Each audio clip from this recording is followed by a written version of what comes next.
Hello, welcome to AlphaCars in Europe, New England. My name is Grisha, and today I'm going to be presenting you a very unique offer. Now, this is a 2008 Yamaha Raptor 350, and it's also the reverse.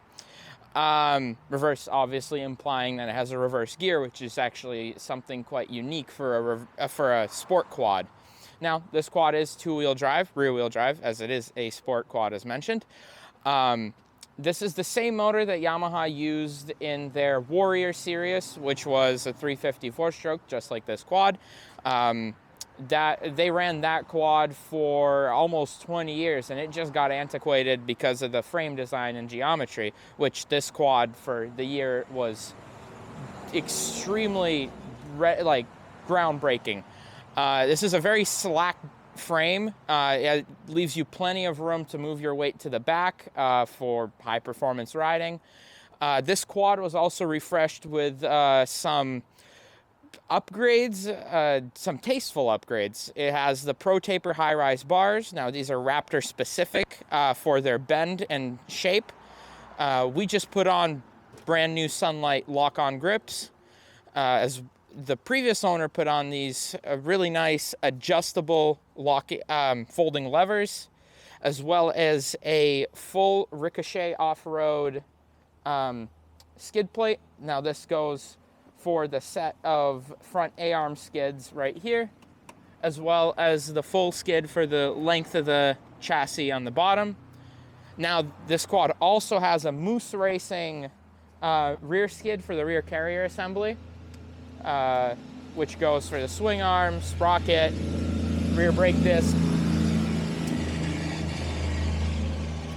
Right before the owners sold this quad to us, they put on brand new Ocelot tires, now both front and rear. These are a really nice sport quad tire, great compound, good for all-around riding, not too soft yet not too hard. What else? This quad also got a brand new top end installed. It's got a niche top end with new gaskets, new cylinder, just completely refreshed on the top end of the motor. You could tell by the color of the cylinder there. So we have our OEM Yamaha key. Now that is a selling point because not many of these have the OEM ignition left in them because they're so worn out. These are usually machines that people ride the wheels off of, yet this one is was used very limited. So we're gonna turn our key on. You can see the neutral light light up. I'm gonna turn the headlights off for a second. Pull the choke on, which is right here. You don't have to go reach around on the carburetor. It's remote on the handlebars. Kill switch on.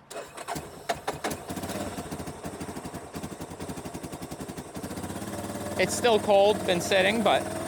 I mean, that's pretty impressive for a cold start. It's only around 40 degrees right now. And right now we have the choke on. It's sitting here idling exceptionally. No bogging. Very quick throttle response. I won't rev it too hard because it's still cold.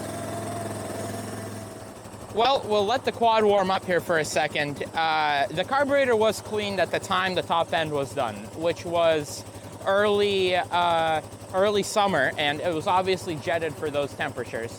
Now a jet kit, if you're planning to ride a sport quad in the winter, a jet kit is readily accessible. You can jet it for whatever temperature or climate you're riding in. At the same time the top end was done, obviously basic tune-up, new spark plug. I believe the ignition coil was replaced, and the air filter I got a new air filter, and it was lubed up. So now let's see how reverse works now that it's warmed up. Well, we're gonna go ahead and turn our reverse on.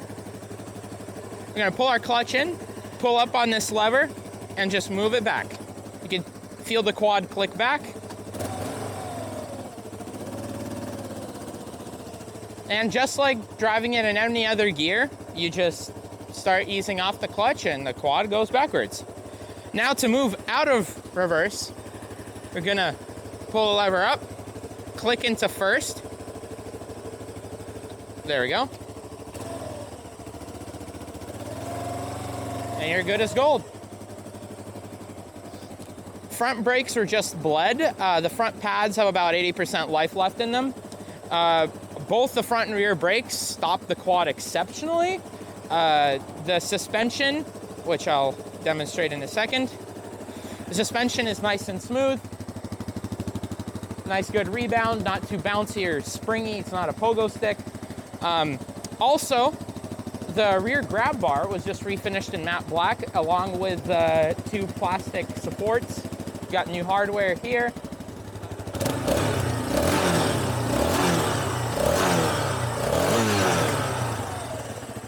Nice and good throttle response, no bogging or anything like that.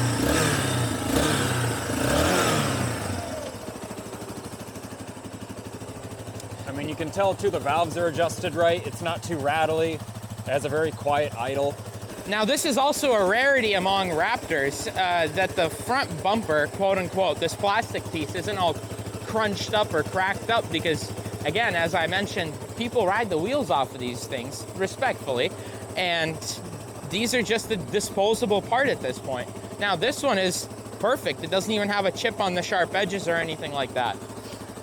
Same goes for these heel guards. Some people prefer to take these off, but these were left on. This is a mechanically speaking, completely stock quad. This is even the cylinder bore for the top end is a completely stock cylinder bore.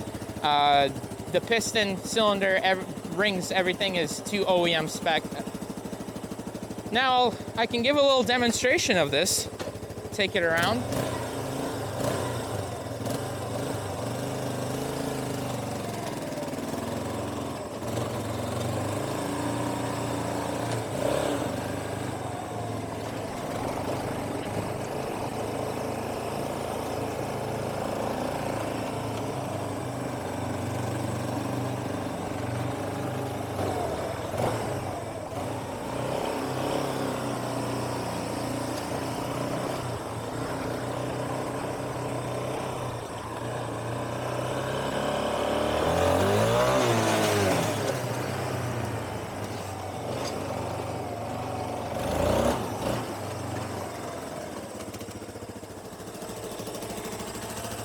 So this this color scheme that Yamaha made was quite unique for the Raptor. So they had the candy red frame and the gray plastics, and you could see they say reverse right there.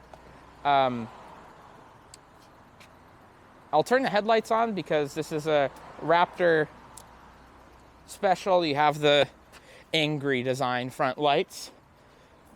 Now, many people like to modify these and either take them out or put LED bulbs inside them, but in my opinion, the best way to retain all electronics to be functional is to just leave it the way it came from the factory.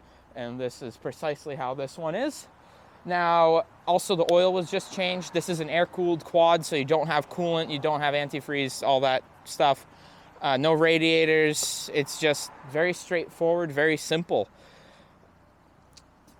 You can also take a look at the shock linkage right in there. You can hear there's no metal noises or thumping between the bushings or bearings. Same goes for the rear carrier. No wiggle room or metallic clunking. You can see the chain and sprockets are in very nice shape. Absolutely. The chain was just lubed with Lucas chain lube. Pretty nice stuff. You see the shocks are all dry too. As Grisha mentioned, the dampening is very nice. They're not leaking hydraulic fluid and all bouncy. I'm 210 pounds for reference, and the shocks are taking my weight very well. Awesome. Yeah, like you said, it looks like it was just very well cared for. Absolutely. I've ridden plenty of these quads for years. Different manufacturers too, and like Grisha said, a lot of people tend to really ride the wheels off, and the condition just kind of degrades over time. But this one's really just well preserved.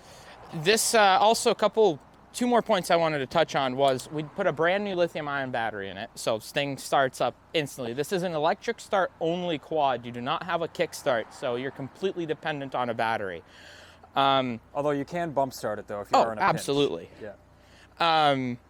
Yeah, that, and we also replaced this clutch cable right here. It was just a little dry up from inside the housing. We just replaced the whole thing. It's a nice smooth action clutch. And the release point's also adjustable right here under this cover, as with anything.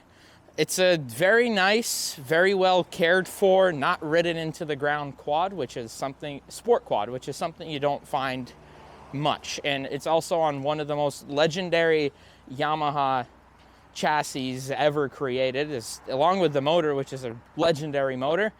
And most importantly of all, this is a really well-documented quad. We have prior registrations from multiple states, New Hampshire and Maine, as well as the original certificate of origin from Yamaha, which is you cannot order a duplicate, you cannot get another one. What comes with the quad is what comes with the quad, and most of them get lost in transit. This one did not. Well, thank you very much for viewing this video. This quad will be available on our website. You can read more into the information about it.